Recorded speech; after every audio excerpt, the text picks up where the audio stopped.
আগামী ৯ জুন থেকে অনুষ্ঠিত হচ্ছে শ্রীলঙ্কার বিপক্ষে এবং আফগানিস্তানের বিপক্ষে ভারতের ত্রিদেশীয় সিরিজ।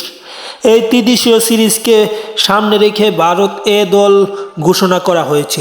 মূলত এটা এ দলের তৃতীয় ত্রিদেশীয় সিরিজ এবং এই সিরিজকে সামনে রেখেই দল ঘোষণা করেছে ভারত। এবং এই দলটাতে কারা কারা আছে তাই জানবো। তার আগে যারা চ্যানেলটি সাবস্ক্রাইব করেননি চ্যানেলটি সাবস্ক্রাইব করে ফেলুন। আছে তিলক বার্মা, পিয়ানস আরিয়া, বৈভব সূর্যবংশী, রিয়ান পাগার, তিনি হচ্ছেন অধিনায়ক।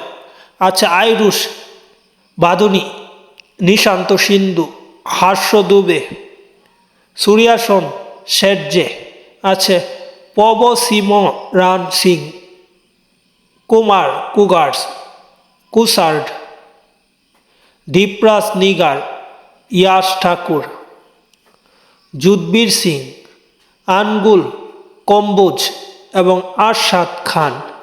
এবং এই ক্রিকেটারগুলোকে নিয়েই ভারত দল ঘোষণা করেছে এবং এই দলটাতে ভারত চ্যাম্পিয়ন হওয়ার সামর্থ্য রাখে। আগামী 22 জুন ফাইনাল ম্যাচ অনুষ্ঠিত হবে টুর্নামেন্টটির।